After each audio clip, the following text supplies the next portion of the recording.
ahead.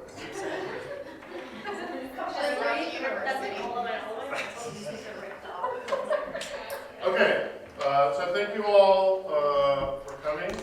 I gave a very personal and emotional introduction to Kelly earlier today. I will not do it now. I've had the great joy of knowing Kelly since 1994. She's a fantastic anthropologist, the author of addicted.pregnant.poor. She's also an anthropologist who's been awarded multiple R01s. So there's like 4 of them in the world. She's one of the 4, which is very impressive. And she's done great work, both directly. She was a volunteer at the Women's Needle Exchange Program in San Francisco for many years, as well as being an author and a terrific scientist. So please give her your attention.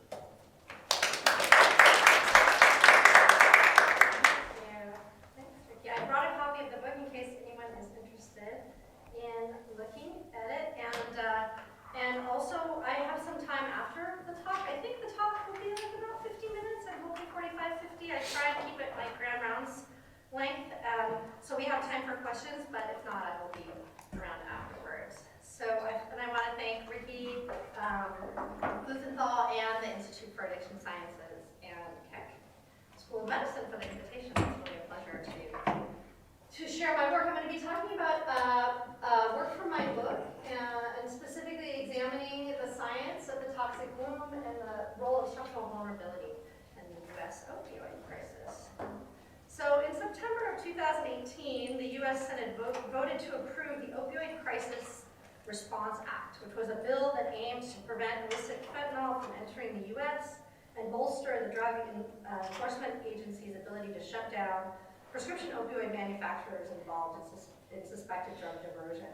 The bill enjoyed bipartisan support in an era when few political agendas do. Reporters commented that politicians with eyes toward the upcoming midterm re-election campaigns in states hard hit by the opioid epidemic felt satisfied with the bill, while advocates for the expansion of treatment options and harm reduction programs for people with opioid use disorder felt less so. Let's travel back in time to the fall of 2017, when President Trump, surrounded by affected individuals, DEA agents, healthcare workers, held a press conference to declare the opioid crisis as a public health state of emergency for the U.S., for which the 2018 bill was meant to be responsive. The degeneration of the American family as a result of opioid addiction, and specifically opioid-addicted pregnancy, formed Trump's rallying cry for American grit. He stated, this is Trump, "In West Virginia, a truly great state, great people, there is a hospital nursery where 1 in every 5 babies spends its first days in agony. Because these precious babies were exposed to opioids and other drugs in the womb, they endure nausea, pain, anxiety, sleeplessness, and trouble eating, just the same as adults undergo a detox. Some of these children will likely lose one or both of their parents due to drug addiction and overdose. They will join the growing ranks of America's opioid orphans. Such beautiful, beautiful babies. Beyond the shocking death toll, the terrible measure of the opioid crisis includes the families ripped apart, and for many communities, a generation of lost potential and opportunity. As Americans," Trump said, "we cannot allow this to continue. It is time to liberate our communities from the scourge of drug addiction. We can be the generation that ends the opioid epidemic. We can do it." End quote. The public mediation of the U.S. opioid crisis has grown exponentially in the 10 years I've been studying it as an anthropologist. Hydra-like in its ability to replicate ever more statistical facts of morbidity and mortality, ever many more faces of lost potential and familial grief. It mimics other addiction talk in that it speaks volumes about the social anxiety of the national psyche, the materiality of literal bodies filling up morgues to capacity, bankrupting community burial funds, and decimating generations to come arrives to us with a technicolor relentlessness. Story after story suggests that perhaps the opioid crisis, like the Hydra of old that guarded the underworld, requires a Herculean effort of both sword and fire to be slain. And why not? Herculean efforts are what we Americans are good at, aren't we? Isn't that the founding mythology of the American dream? Hard work equals large rewards. We can do it. Today I seek to tell that story, to untell that story of the U.S. opioid crisis, a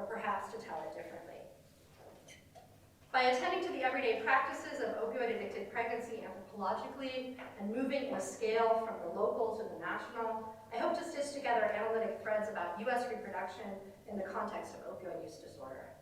My work in Addicted, Pregnant, Poor theorized the development of a disability economy that linked historically racialized and neoliberal 1990s era welfare reforms, which now necessitate a diagnosis of trauma, depression, and anxiety in order for pregnant women to become legible for the state.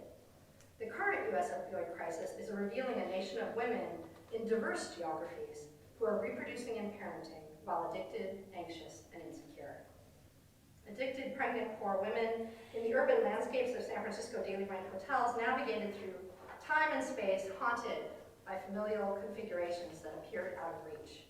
They proceeded through clinical care and substance use treatment programs with measured prospects at best.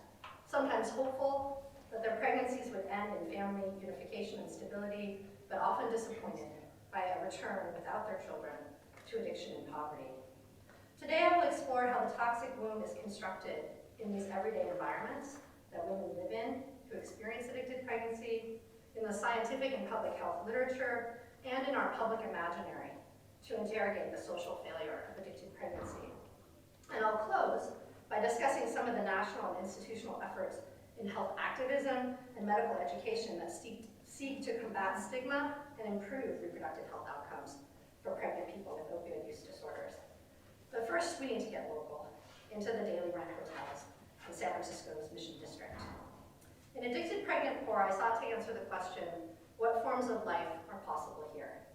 By engaging with all the social actors who are called upon to produce knowledge about addicted pregnancy, including addicted pregnant women, an anthropologist, public health epidemiologists, advocates, social policymakers, treatment professionals, bureaucrats, and neuroscientists. The pregnant women that I studied were made structurally vulnerable as a result of their housing instability, their drug use, and their poor mental health. Their lesser social status was determined by the dueling constraints of both addiction and pregnancy. The everyday lives of women I worked with were organized by patterns of consumption and insecurity, living chaotic, dangerous, and debt-filled lives in the daily rent hotels, and engaging in ongoing drug sex economy hustles to avoid homelessness, manage their addictions, and dent their rage. Pregnant women were constantly displaced within and between privately owned daily rent hotels that charged $35 to $60 a day to rent a single room. None of the rooms had bathrooms, and most of them look like those pictured here.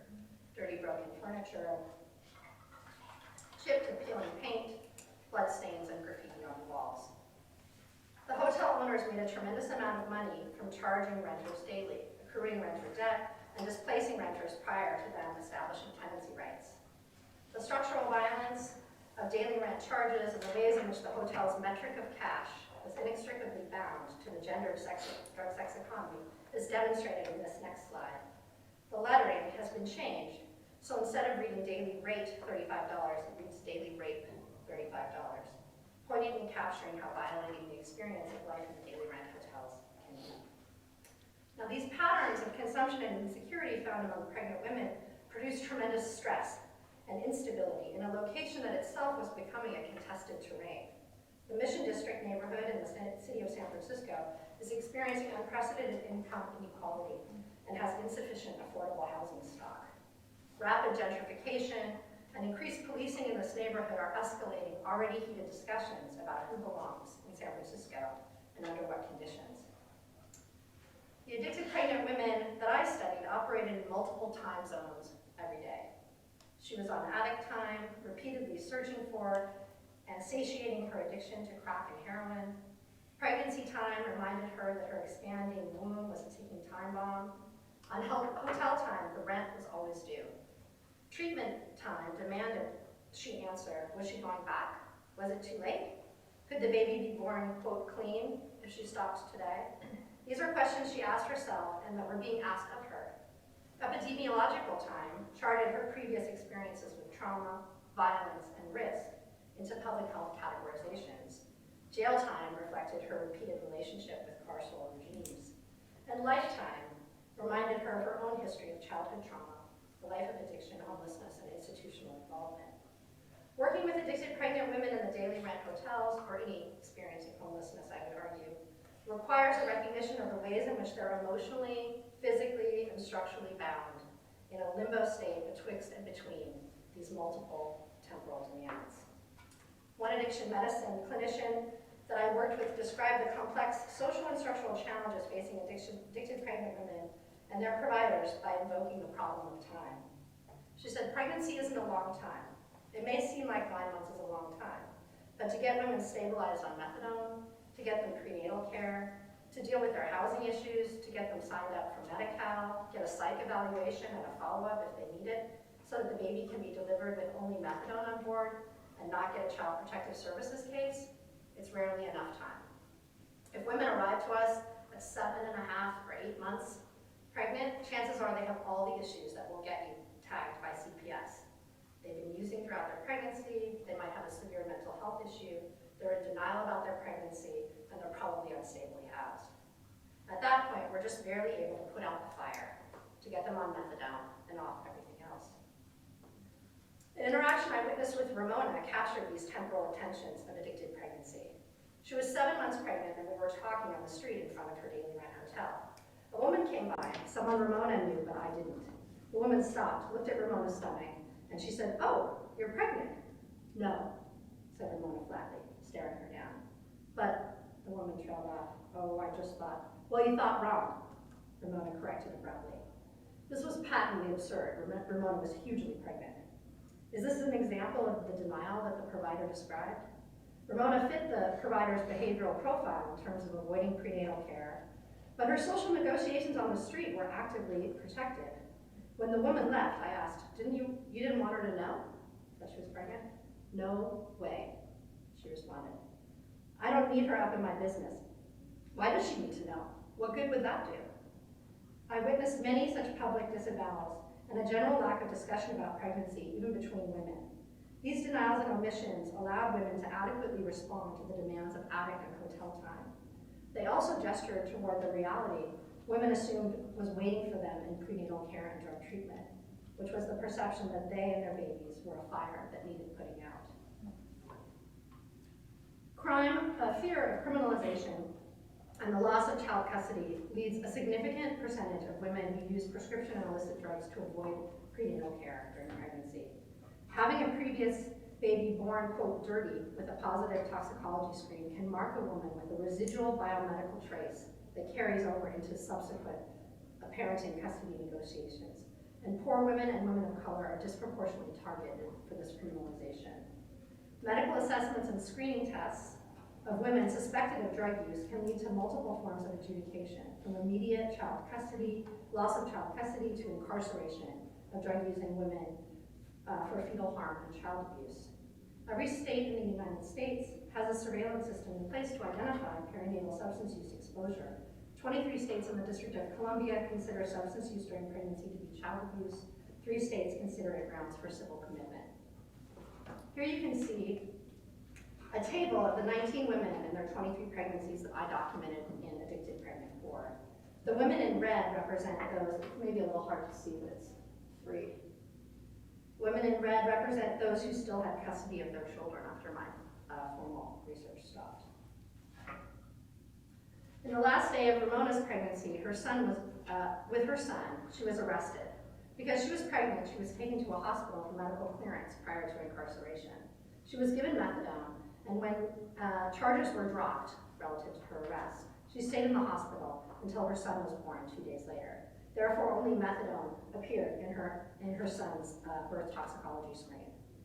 However, Ramona was furious when she reported to her drug counselor that a CPS worker could use her history of child custody loss against her in her current custody case with her son. Ramona said, "His tox screen was clean." You hear what I'm saying? The CPS worker is a straight bitch. She said, "We're going on your history. That's the only reason why I have a case. His tox screen was clean." "Your history," she said. I mean, I'd been using up until then, but then I knew he would only have methadone. She, the CPS worker, said, "He's a ward of the state. You can come and see him in the drug treatment program in 3 weeks." In this conversation, Ramona identified what felt like arbitrary rules about perinatal substance use exposure being applied to her children. She compared the DTO, or the detoxification treatment for opioids score that her son received to that of her daughter, Delani, born years earlier, saying, her son, was only 5 years old, and he got discharged yesterday out of the hospital. Delani, remember Delani, she was on 6. She was on 6 DPO. My son is only on 2.5. So he's doing really good, you know what I mean? But that CPS worker was a straight bitch. How can they go on my history when his talk screen was cleaned? Earlier claims made by medical professionals that perinatal exposure to cocaine in utero, specifically crack cocaine, would lead to severe physical and mental disabilities in children has been widely debunked and qualified. Among the women who struggled with addiction during pregnancy and while mothering, the scars of the crack baby epidemic that brought about family separation and welfare adjudication have not completely healed, even as the faulty science has been corrected. And it is within this context that Slate magazine ran an article making an indictment of the American public that its social and legal institutions were unlikely to learn from the past. Rather, the journalist suggested that we would choose to manage the current generation of opioid-dependent mothers and their children, much like the, quote, welfare queens and, quote, crack babies of years past. And there are indeed questions circulating in the public discourse about the influence of opioids on parenting ability at the behavioral level in the case of care and neglect, and at the level of neurocognition in terms of brain changes. The stories of neglect are numerous and often highly disturbing, both in their content and rapid circulation. For example, one story featured a photograph of parents overdosing in the front seat of their car with their 4-year-old son sat strapped in the car seat in the back. Underscoring the intersection of criminalization and addiction, before this photograph found wide circulation internationally as a marker for American familial decline.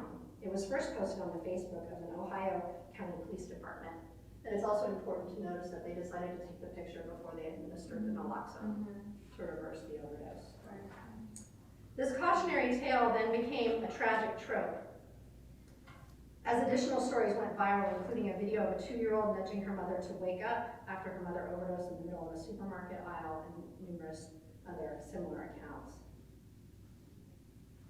So it's important to note that medicine provided the testimony that originally constructed the toxic womb in the crack baby epidemic. So medicine and clinical epidemiology played a really critical role in producing the evidence that was then used to justify family separation and make claims about the impact of crack in prenatal substance use exposure. Now medical associations and pregnancy rights groups are actively working to accurately study the short and long-term effects of prenatal exposure to specific substances and to combat the mediated or the media-generated misinformation. Following the current thinking in medicine that it is essential to understand how the outside, how toxic forces in the environment get inside, the scientific research about addicted pregnancy has become exceedingly more sophisticated in its ability to identify multiple environmental stressors that can produce poor pregnancy outcomes. So while in the crack baby epidemic, poverty, tobacco use, and food insecurity were later identified as playing a role in the reproductive and developmental outcomes for mothers who also were smoking crack. Now these new prenatal exposures to illicit substances look at illicit and licit substances such as alcohol, tobacco, and opioids and the ways that they can have effects on both reproductive health outcomes and fetal outcomes, but they also look at untreated mental illness, food insecurity and poor nutrition, housing instability and gentrification, and exposure to violence. Using these findings, advocates make demands for appropriate care and develop guidelines for medical management of drug use during pregnancy. Opioid dependency or opioid use disorder during pregnancy is actually well researched. The protocols for medical management of neonatal abstinence syndrome are widespread and they're largely uncontroversial. Despite these clinical advances, President Trump's beautiful babies witness suffering from opioid withdrawal become misidentified as tragic victims of addiction rather than the predictable results of federal and state policies that limit or underfund access to effective health care. The toxic womb is constructed to shock and disgrace, even as the means to respond to it more effectively exist, while the prevalence of opioid-addicted pregnant women identified in labor and delivery continues to increase every year. This intersection of scientific engagement and the public optics of shame and suffering in opioid-addicted pregnancy allows us to question why risk is more often viewed as what individuals and communities have rather than what societies or social policies produce. It helps us explore how we might try and hold both of these pictures. The one presenting the complexity of behavioral choices and neurological pathways in addiction and psychiatric morbidity, and one that places the neuropsychological phenomenon of addiction in socio-structural context, alongside institutional involvements, relationships, housing, and food security. Returning to Ramona. We hear her describe her valiant yet failed attempts to maintain custody of her child, whom she lived with in the daily rent hotels. She says, after Delani was born, it was crazy. I was crazy. I was clean for a while, but then I graduated from the drug treatment program. I still had her with me, but I was living in the daily rent hotels, and I relapsed. I would take my daughter to preschool, come back to the room, have my sex work tricks, smoke crack. I would hustle during the day while she was at school. The managers were always hassling me for rent. They didn't want my daughter there. I would clean everything up, pick her up from preschool, and the evening was just me and her time. I wouldn't even open the door to my hotel room, but I couldn't keep it up. I couldn't stay on top of it. And finally, I had to call an aunt to come and take Delani. And it was lucky that I got arrested that day, the day that the auntie came to get her, because if I'd been there in the hotel, I wouldn't have been able to let her go. Ramona's story of trying to parent Delani was typical. With her pregnancy with her son, Ramona followed a similar pathway: intermittent methadone and residential treatment access, the beginnings of visitations with her son at the treatment facility, an argument with a treatment counselor leading to her expulsion, relapse, and return to the daily rent hotels and sex work. She lost complete custody of her son in the spring of 2010, and he's being raised in the foster care system. Hearing those ethnographic outcomes, it shouldn't be surprising that only 13% of outpatient substance use treatment, 13% of residential treatment facilities, and 7% of hospital inpatient treatment facilities offer programs that are tailored to pregnant and postpartum women. And despite the evidence that MAT, buprenorphine and methadone, is effective among women of reproductive age admitted into a treatment facility, only 48.5% of those using heroin and even less of those using non-heroin opioids receive evidence-based therapy. It's an article that just came out pretty recently in Health Affairs. On the other hand, when we look at the number of women who are jailed in this country on a yearly basis, and with that number rising, we need to recognize that 80% are mothers.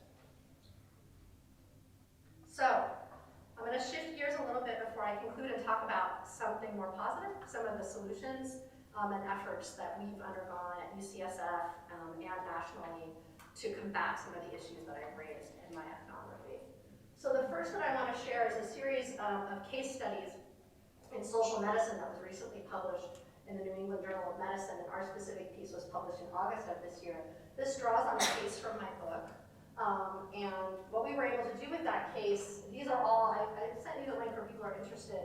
They're all organized to target healthcare professionals and engage healthcare professionals in social and structural issues that are determining health outcomes for their patients. And so we told this case of experience of racial discrimination and also the termination of MAT for this patient after pregnancy loss. We used this at UCSF during the OBGYN clerkship years for undergraduate medical education. So basically when they've had their first year of medical school, they go into their clerkships for primary care, for surgery, for pediatrics, and also for OBGYN. And it's when they're on the OBGYN wards that we share this case with them, and then we workshop it and talk about the points of intervention and the ways that care could have gone differently for this particular individual. We also draw on an article that was published called Slandering the Unborn, which was written by the editorial team of the New York Times, but really by Brett Staples, who I worked with really closely in creating this article, myself and others, to sort of trace the relationship between the history of the construction of the crack baby epidemic, and particularly the media and medicine's role in that. And so we use these two pieces together in that work to talk about the importance of looking at history, looking at evidence, and then also what we can do in clinical care to decrease stigma. And that's work that I do in collaboration with my colleagues at UCSF who work at various points Andrea Jackson is an OBGYN who was the anchor author for the New England Journal piece I just shared. Ashish Kumar also was an author. And then Carolyn Sufrin and Monica McLemore both do work. Carolyn Sufrin's work focuses on incarcerated women in pregnancy, and Monica McLemore works with the Preterm Birth Initiative, centering expertise among African American women around maternal mortality and preterm birth. So I think these are both sort of examples of what can happen in academic medicine to sort of combat some of these larger social and structural forces. It also happens at the community level. So this is work that I've done with the Women's Needle Exchange group for decades and decades, and where I became an outreach worker, which is how I conducted some of this research that I've been sharing with you earlier. And then the Housing and Preterm Birth Collaborative did a great job with San Francisco State and the Preterm Birth Initiative identifying what's the relationship between housing and preterm birth, particularly for African American women in San Francisco. And lastly, the homeless, Benioff Homeless Initiative is focused in two areas on pregnancy: substance use and mental health in pregnancy, which is where I work on the steering committee, and then Monica McLemore, as I shared earlier, focuses on very low-income women who are at risk for housing and pregnant. Another program that's at the California level that we work with really closely in San Francisco is the ED Bridge program, which was funded by the California Healthcare Foundation, and that helps encourage buprenorphine starts in hospitalist medicine, and particularly in the emergency department. So it's a way to identify if someone like Ramona comes in for another injury and is pregnant, to be able to initiate buprenorphine treatment and then give referrals to primary care. And I'm working on getting an NIH study to do an ethnography of how this works for women who have their starts in the hospital. But these are throughout. I didn't put up, oh, there's the California map. You can see their sites all through California, and it's been a really successful program to be able to open up access to buprenorphine. On the national level, in terms of health activism, there's groups. This group is really interesting. It's a group of people who've been affected, women with opioid use disorder who've been affected by these criminalization processes, and also mothers who've lost children to opioid overdose, sort of working together to think about different ways that we can organize our society, and particularly politically organized. So this is a Bill of Rights that I encourage you to take a look at Moms United, to talk about what health and healthcare rights would look like for people who use drugs. Another national program that I really think is doing fantastic work is called Changing the Narrative. And so this is a group out of BU Health and Justice, and what they do is they work with media.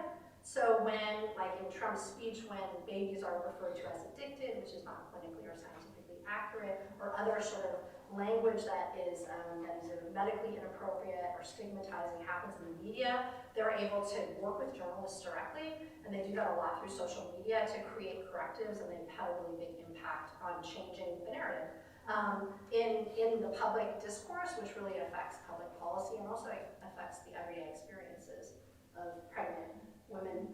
Many of the women in my ethnography would talk about not wanting to have a crack baby, even in 2007, because that was such a strong image and circulating concern.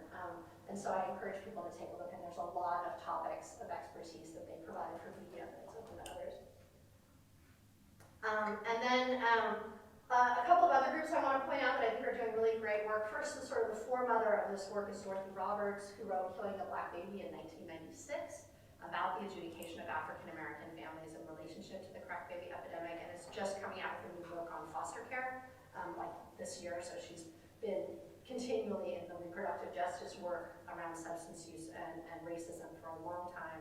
And then the National Advocates for Pregnant Women does a tremendous amount of organizing, and they also are a legal organization, so they do a lot of, they will come into a state if a woman's facing a custody loss for suspected drug use and provide her legal counsel. And then the Drug Policy Alliance and the Harm Reduction Coalition are two organizations that are trying to sort of, this is a good example, trying to decenter.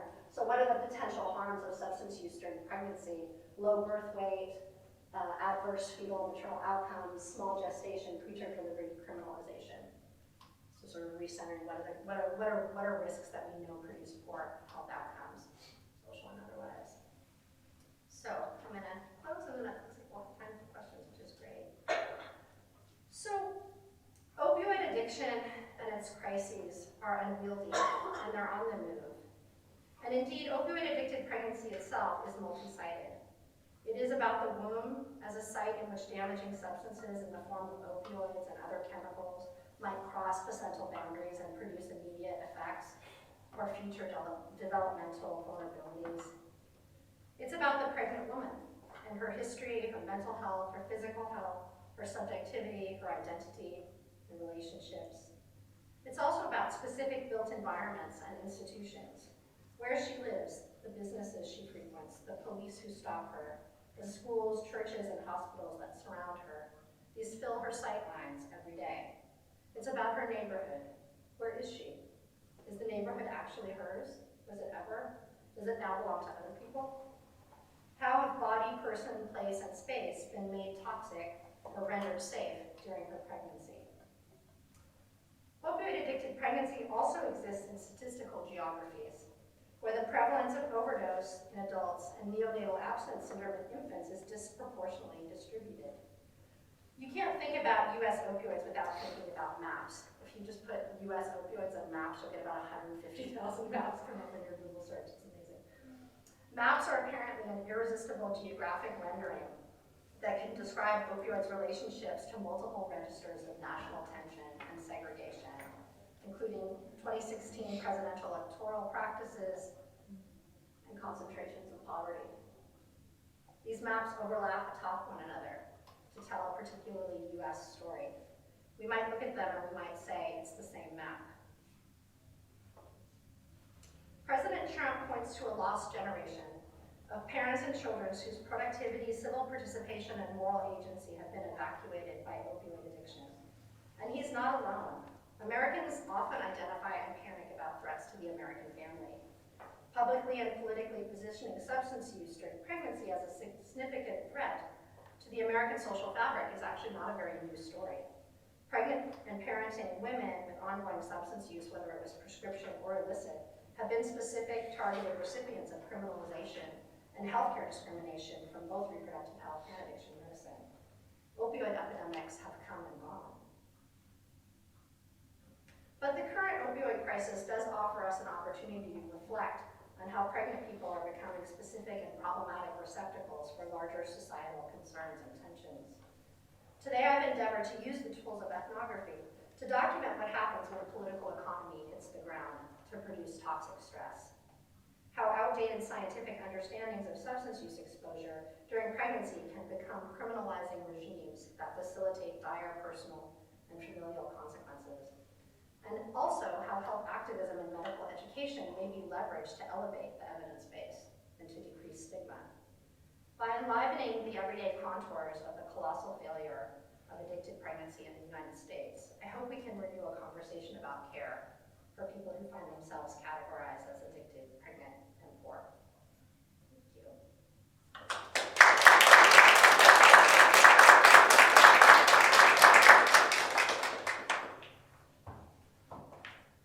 Questions? Thoughts?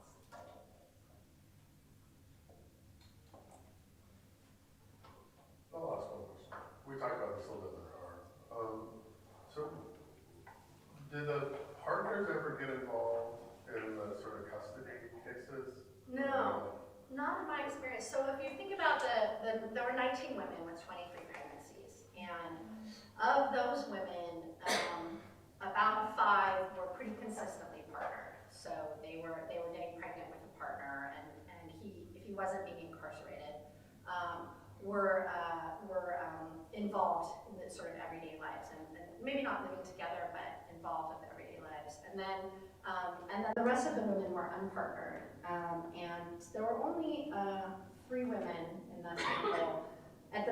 This is the time snap that I got, right? So this is the thing about ethnography. This is sort of what I saw in the 4 years that I was there. But had babies as a result of sex work. They're called trick babies. They were called trick babies by the women. So, but of the partners who were involved, I remember one partner was really limited because he had been incarcerated so many times. He wasn't allowed, because of parole violations, to be in the neighborhood where he needed to live and support, so he actually couldn't leave the Daily Rent Hotel. So the woman, her name was Cupcake, who was working for the couple, was doing everything outside. And so I did spend some time with them together and got their story, and they were really trying to get out of San Francisco and move to a family's house and the property in North Carolina, but their mobility was really limited. Other partners would help me go. One, Ramona's partner, who I spent a lot of time with, we went driving and dropped her off at the drug treatment after their son was born. And he had a mother who lived in the East Bay that he would stay with occasionally, so he was in and out. So it was sort of a mix of involvement. So I wrote about the partners, mostly of Ramona and Lexi, who were the people who I was most in contact with. And then one couple left the area. One of the women who was able to successfully keep her baby actually left pretty early on, about halfway through her pregnancy. Yeah. Hi. Most of what you've described, I don't have a lot of reference for. But so, if you could kind of put it in simple terms, like, let's say just any of your grants or one of them, for example, like, what's the research question that you want to answer? And then let's say you conduct all the studies and you test your hypotheses and whatever methods you're using. And what's like the actionable insight? Like, who are you trying to inform? I know, like New England Journal of Medicine in the case study, let's just say I'm not seeing patients, so what as a researcher, what am I walking away with after reading this study of yours? Yeah, that's a great question. I mean, it depends on where you read it. So I publish a lot in different journals for different audiences, recognizing sort of the translation issue that you're speaking to, which is that, medical anthropologists might read a book like that. There's actually been a really diverse set of audiences that have found the book useful outside of anthropology, but somebody who does NIH research or research in the more traditional public health domain might not really respond to a book like that. So one question, an NIH type of question that I would ask is, I want to look ethnographically at what happens to, for example, pregnant women who are started in buprenorphine in the hospital, in the emergency room. I want to follow them up and see if they follow up into primary care and continue their treatment. And if they don't, I'll identify what beyond the clinical factors influence that. So I want to understand what about housing affected that, or maybe it was partnership, or maybe it was other concerns with it. Maybe they have concerns or thoughts about what the medication will do. Like they're more concerned about becoming dependent on buprenorphine than they were on heroin. So that feels scary to them. Maybe it's that kind of rationale or narrative that they have around why they're not continuing into care. And then what I can do is in terms of outcomes, so one of them is understanding in and of itself. Sort of a lot of this stuff doesn't get researched. So a lot of times you don't ask people in a hospital setting whether their housing is affecting their ability to stay on buprenorphine, for example. So I can design my research to improve the understanding of all of these factors that exist outside of clinical medicine or outside of individual behavior. And that's one. And then the other is that I can help then inform clinic policy. So I work in a lot of medical education. I work with a lot of providers who want to be able to ask about the social determinants of health with their patients, but they don't quite know what to ask about. So they like working or collaborating with me as an anthropologist because I'm not stuck in the clinic. I actually get to see and identify all the things that are outside of that. But you're very right. An NIH question is really different than an anthropological question. So I wouldn't get an NIH grant funded asking what forms of life are possible here. No one on a study section is going to fund that question. They don't know what that means. Even though, many anthropologists, Rachel's laughing because she's an anthropologist, many anthropologists know exactly what that means, but so you have to frame it make it legible for those study sections. But it's really, from my perspective, having done this kind of research for 25 years, all of those questions are important. So I can work in that NIH domain. And a lot of the NIH work that I do, all the NIH work I do in collaboration with clinical epidemiologists and clinicians. So I'm usually the anthropologist on that research team or that investigator team. But I have partners that have other areas of expertise, whether it's quantitative research, if we want to do some component of that. The other thing I'll add to that is that I design research studies for NIH that are structurally competent. And what I mean by that is I look at that. I showed you a slide early on of a vertical slice of an arrow And so I'm really invested in designing research that actually studies policymakers or the media, and even these other kind of influencers are people who have a lot of control over what conditions of possibility exist for people in terms of maybe drug treatment access, let's say. And so all of my NIH studies have people and clinicians and policymakers and other key informants at the center. I have 3 different cohorts in all my studies, and I follow them all, and then I also make them talk to each other. I collect data and see how they react. So I've taken, for example, I've taken pictures from my photo ethnography that I shared today to policymakers in San Francisco. So this is what I'm seeing inside the hotels.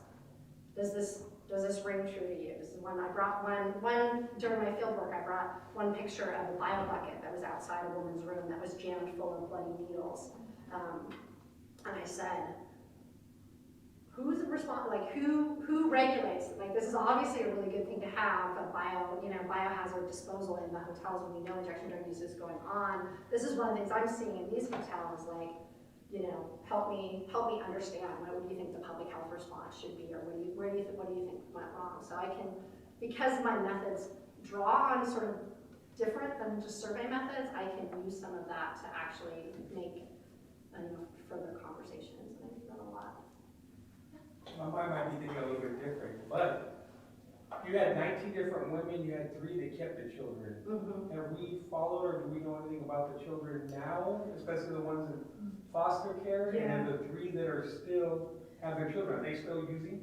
Yeah, so I know some and not, well, let me preface that the way that I preface any question about follow-up from my book, is that many of the women are dead.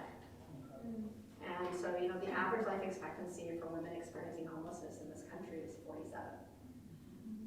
So that's just a reality that I always like to point out when people ask me about follow-up. One of the 3 women who had custody of their children, one woman relapsed, and her custody was given to a family member. And so things changed after my research. She came back to the hotels. I don't know what she's doing now. I saw her several times. I saw her in the residential transitional housing with her daughter once, and then once I ran into her on the subway and we talked, and she had gotten a job and she was really stable, and then she had a relapse after that.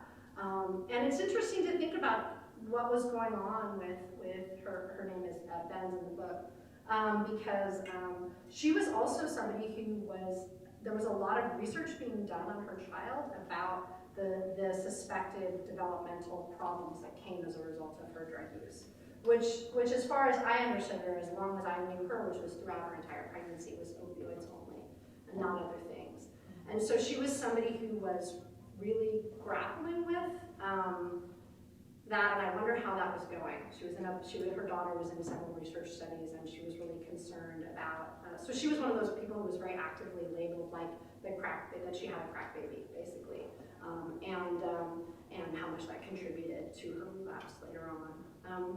Another woman, Anita, from the book, the very end of the book, I'm at a family custody court, because I used to go to the custody cases with the women when they wanted me to, and had lost custody and has since regained custody. So, things moved in both directions amongst those. In terms of following up the children, that's a tricky issue for a couple of reasons. I don't have permission to do that. I would love to know what, I see Ramona regularly, and we're in touch, so I hear about what's going on with her kids if she's had contact with them, but I don't have any permission. And I also, I took all the photos. You notice in all of the photo ethnography, there's no pictures of the women or their children, even though I had permission to take those pictures, and then part of that was because of the uncertainty of the trajectories. So some of the women really, really wanted their pictures and their children's pictures in the book, and I said no, because I felt like I personally couldn't take on the responsibility of one, not having permission from that child for what would circulate later. Mm-hmm. It's just because of all the things I've talked about, it's just too much of a risk that I didn't feel like that was okay thing for me to decide. But so I know some, but not, it's piecemeal. So you did this really good job of painting the toxic womb as almost like a nexus of different state institutions with different powers and obligations. I I'm wondering, in your field work, whether you kind of like encounter sharp or blurred boundaries between things like medicine, welfare, and more penal institutions, like those kinds of interventions. Like, what point after birth does, you know, a caseworker come in and say, we're taking your baby? Yeah. What does that look Pretty like? quickly if you're doing a high risk birth. And part of that, a big part of where I focused is on this delaying prenatal care. So that quandary is something that I've been working a lot on as a policy issue, and because women are afraid that once they self-identify or become identified as someone who has drug use during pregnancy, that all of these systems, as you mentioned, they're just gonna be swept away. And they're not wrong in most states. Even in California, where they won't necessarily be incarcerated into drug treatment like they might in Wisconsin or Tennessee, but they're going to have a case assigned, and they may or may not feel like they have access to treatment and support to be able to do that. So they hide, and then eventually, because of the pregnancy time, that eventually they show up in care. They get arrested, or they just they show up in care, and then when they do so, because they waited, they're labeled as being, at risk. It's an at-risk pregnancy, which isn't, clinically that's not inaccurate, because, there is a relationship between prenatal care and positive pregnancy outcomes. So they do have a riskier pregnancy because they've delayed care. And so it puts medical providers in a tricky situation, right? Because they know, and so the medical providers I work with, like Andrea Scott and Andrea Jackson, and she's from Kumar, work a lot on, they both work in the OB, particularly Ashish has worked a lot on trying to do trainings around how to accompany women without terrifying them, so that they'll stay in the system, they'll get really good prenatal care, and that they can buffer as much as possible. And it's also a training issue, so there's a couple issues. For Child Protective Services, the client is the child. For drug treatment, the client is the mom, for most parts. And so there's a lot of fighting and difficulty there. And then for medicine, depending on where, OBGYN, neonatology, it shifts a little bit. And so it's bringing all of those people together. And I've actually done some of the best experience I've had has been doing grand rounds for neonatology and peds, where I can have this conversation with neonatologists about sort of this issue and what happens in the NICU and things. There's really good research that's coming out about not taking children to the NICU to manage neonatal abstinence syndrome. So, the research on neonatal abstinence syndrome keeps improving. So there's more and more ability to what they call rooming in. So after a child is born, they stay in the room rather than getting swept into the NICU and separated from the mom. You can manage the opioid use disorder and the neonatal abstinence syndrome, which is treatable and transitory for most infants, for most neonates, in the room. And actually, the research that's been done on that in Tennessee, which was a great place to do it, showed reduced hospitalization stays and better outcomes. Shorter time to manage neonatal abstinence syndrome. So they were able to medicate the kids less to get them stable. And then the potential for intervention around parenting and around what that family may need to actually be able to stay together, which some can't and shouldn't. There are lots of situations where children can be unsafe in the home, and we need to pay attention to that. But drug use does not necessarily equal absolutely unsafe in the home every time if it can be managed and supported well. So that's kind of where we try and work at that level. But there's a lot of I don't know if you said bleeding or between those institutions. And the last thing I want to say about that really quickly is that also that's why I shared the quote about when Ramona was sharing her kids' numbers. Her son was 2.5, but her daughter was a 6. These numbers, whether they're Finnegan scores from the neonatal abstinence syndrome scale, or whether their degree of opioid therapy needing to be delivered for neonatal abstinence syndrome, they become these really important markers. And so we know in methadone, right, there can be a 100-pound person who's on 120 megs of methadone, and that's what they need to stay well and be supported. And you can have a 200-pound person on 40 megs of methadone, and that's what they need. And so there's this really weird physiobiological thing that happens with methadone. And it's the same with neonatal absence syndrome. There can be the sort of the scores and the degree of therapy that you need, that the neonate needs, is not necessarily related to the severity of damage. But CPS workers don't know that science. They're not taught it. And so they come to the hospital and they use those numbers. And if one kid's an 8 and one kid's a 1, that parent's experience is really different. So that's also something that we've been working on to try and make sure that people really understand. But no one really understands. It's hard. It's hard for people to wrap their minds around with metabolism and with what we understand to understand the methadone story either. But it's, it's been well documented. I had a question about, I think an underlying, by the way, you should read the book. It's incredibly easy to read, very well written. It's a quick read as well. I think the thing, one of the policy implications of the book is how oddly resourced the different elements of the health system are, and like really inefficiently, right? So like the percentage of women who, once they're pregnant, who get methadone is really high. But then the numbers that have it when they're not pregnant is really, really, really, really low. Right. And it's, you know what I mean? It's just sort of, it's like there's never a moment when anyone steps back and says, okay, we have these groups of people who have high needs and complex lives. Let's intervene in a way that makes them less complex. Or even the thing where you have people getting kicked off of methadone after giving birth, which really seems like, you've stabilized the main patient, which is the adult.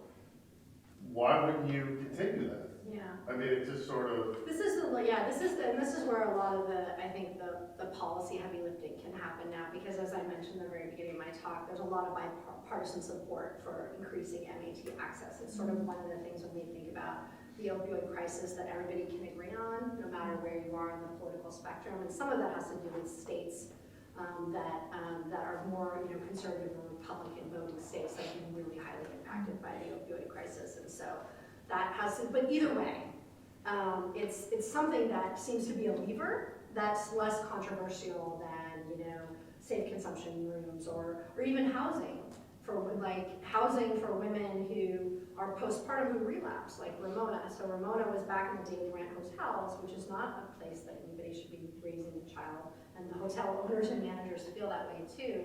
But there wasn't a transitional housing option for her. So how can we think about housing? They're doing this in Vancouver. I was just up in Vancouver in November and visited their programs, and they have a really robust program. They expect pregnant and parenting women to face return to use or relapse, and that's part of what they're dealing with. And so they build out a new model so they don't get addicted. They don't necessarily have immediate child removal, but they sort of swoop in. This particular organization swoops in with a massive amount of resources and support to ensure child welfare and safety while they can stabilize a woman and figure out where she's going to go next.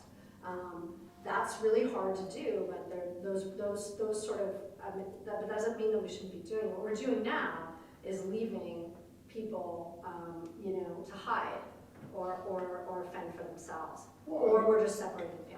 Well, I mean, I think, what's the track? It's like the only institution with a worse track record than jail is Child Protective Services. Right? I mean, being in the foster care system is as consistent a marker of bad life outcomes as exists. Yeah, and that was one of the things that when we think about when people are tempted to demonize the women, like the women that I worked with, and there's a lot of that judgment and demonization around their, how could they possibly get pregnant if they're, using substances? How could they possibly make a parent? That sort of question. And then when women did face child loss, they all mostly found, Ramona's child went into the foster care system, but many found a relative. They would do anything to avoid having their kid enter into the system, because a lot of times because they came up in the system too, and they knew exactly what kinds of things could happen there. And so there's that intergenerational cycle, and so they would really try and sort of, use whatever resources familially that they possibly had to be able, and also they would oftentimes lose complete custody. So, you know, and women, you know, life is long. And like I said, with Anita's case, she's now reunited. But if she had put that child into the foster care system, there would have been an eventual custody severed in about a year. You know, particularly if you're actively using and you're not making your cases, she would not have had that option to be able to stay in a relationship with her child now that she's no longer using and she feels like she can parent. So they would make really huge efforts to avoid that. Yeah, they usually give them to a family. Yeah, family member, exactly, like a sister or an aunt, somebody who can keep the child for a period of time in hopes that they'll be able to be in a different place.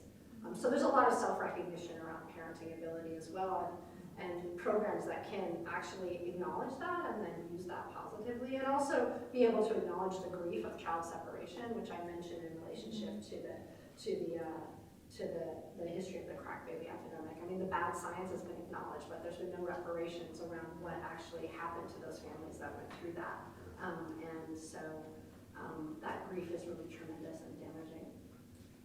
Yeah, is there anything we can do just maybe on the daily that can reshape or reframe that demonization of these women? Like, for example, in the homeless population, instead of saying like, oh, homeless person, or we use language like people experiencing homelessness so that they're not like defined by this one aspect of their life. Is there something similar to that, or is it more of just like a cultural shift or like a policy type of approach that we have to take to reshaping that? Yeah, I think yes to all of it, really. I mean, I think it can be really powerful to have an alternative narrative when family members or other people who might be going from, you know, the public stereotypes or their own anger, you know, that might just be, you know, pregnant women who are addicted might be they're very easy target for the kind of social discrimination, right? So as are people experiencing homelessness. So it might be just where, you know, that you could sort of unpack that narrative for people a little bit on a one-to-one basis. I think the Changing the Narrative website, I mean, they're really active on social media, so there literally isn't a story that can be written about substance use disorder now in the US that somebody isn't on, if it's, you know, and asking for a correction and creating a Twitter, mostly on Twitter, but creating a Twitter circulation around, and it's been really effective. Journalists have changed their stories. I've worked with a lot of journalists. I mentioned Brett Staples. You know, he reached out to me when they were writing this piece, and he wanted a lot of advice about, you know, he was like, is this really what it's about? And I was like, no, you know, actually, you need to talk to Dorothy Roberts, and you need to talk to Lynn Paltrow from the National Advocates on Pregnant Women, and these are the people who know about this. And so I think that actually, the media, I mean, I spent a lot of time on it in my talk because I do think it's really important in terms of how okay it is to have openly discriminatory images and stigmatizing images of people with substance use disorders in the media to shock and terrify people. And just think if you just replace that with other marginalized, you know, groups, you know, people who are dying of AIDS. It reminds me of that. I mean, I worked in the HIV epidemic in the mid-90s, and it reminds me of early images of the 80s of, you know, of gay men dying of AIDS, and they're all gonna come and infect us, and all of this kind of, you know, moral panic. And when you look at these pictures of these families, it's really dehumanizing the way that's been able to be portrayed. So I do think that really makes a difference in how we talk about things. And I also think that using the language like treatable and transient, and using the clinical language, I mean, that's what, I work in a medical school, and every time people sort of point out this, I'm like, actually there are really good treatments. People don't have access to them. People are afraid that they're gonna, you know, in countries, there's other models. I mentioned Vancouver and New Zealand, they don't separate pregnant, you know, women with ongoing drug use during pregnancy and their children postpartum. They don't, that's not how they do it there. And so, you know, there are other models for how we can manage drug use and substance use disorders in the family than the one we have. And just saying that, I think, is powerful. That's helpful. I also think it's important to recognize that when you see homeless, visibly homeless women, that they, you know, 90% of them are mothers. So that's also just something that I work with my students a lot. Like when you actually see women out on the street, just recognize that everybody actually is part of a family. But that those are the same people who are being picked up in the media as well in these ways. Okay, thank you very much. Dr. Nye has about 30 minutes if you want to talk to her. Just. Any questions?